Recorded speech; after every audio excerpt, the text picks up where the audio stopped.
Welcome to ace online. నేను మీ లంకేశ్వరరావు.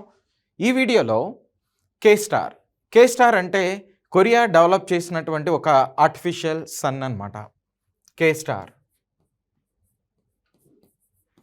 అంటే artificial సన్ని ఎలా డెవలప్ చేస్తారో దానికోసం వాళ్ళు ఉపయోగించేది టొకమాక్ రియాక్టర్ అనేది. టొకమాక్ రియాక్టర్ అనేటువంటి వాటిని ఉపయోగిస్తూ ఉంటారు. అయితే ఈ మధ్య కాలంలో ఇది మళ్ళీ న్యూస్లోకి రావడం జరిగింది. ఆల్రెడీ ఈ కే స్టార్ అనేది వాళ్ళు డెవలప్ చేసి ఉన్నారు. 2024లో వీటిని టెస్ట్ అనేది కూడా చేయటం జరిగింది. సో ఇంతకీ కే స్టార్ అంటే ఏంటంటే Korea super conducting tokamak advanced research అనేటువంటిదిగా చెప్తాం.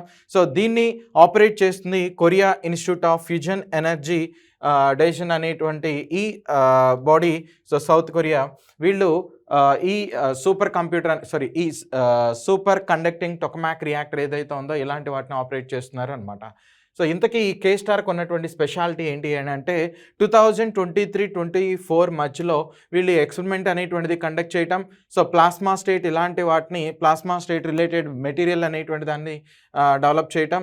అంతేకాకుండా రీసెంట్గా ఇది మళ్ళీ న్యూస్లోకి ఎందుకు వచ్చిందంటే సుమారు 100 మిలియన్ డిగ్రీ సెల్సియస్ టెంపరేచర్ని 48 సెకండ్స్ వరకు కూడా మెయింటైన్ చేయడం అనేటువంటిది జరిగింది.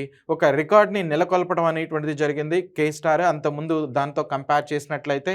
సో మనకి ఎగ్జామినేషన్ పాయింట్ ఆఫ్ వ్యూలో ఎలా ఈ కాన్సెప్ట్స్ అనేటువంటిది ఉపయోగపడతాయంటే టొకమాక్ రియాక్టర్స్ యొక్క ఇంపార్టెన్స్ అనేటువంటి వాటి మీద అడగొచ్చు. నెక్స్ట్ కొరియన్ సూపర్ కండక్టర్ దాని పేరేంటని అడగొచ్చు అనమాట. సో దాన్ని కే స్టార్ అనేటువంటిదిగా చెప్తాం.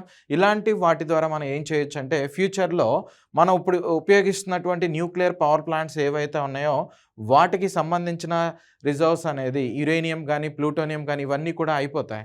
అయిపోయిన తర్వాత వాటికి ఆల్టర్నేటివ్ మోస్ట్లీ ఇది ఒక గ్రీన్ ఎనర్జీకి ఎగ్జాంపుల్ లాగా కూడా తీసుకోవచ్చు అనమాట. అయితే ఇక్కడ మీకు అడుగుతున్నటువంటి క్వశ్చన్, మిమ్మల్ని అడుగుతున్న ఒక క్వశ్చన్, దీనిలో ఎలాంటి ఫ్యూయల్ని వాడతారు?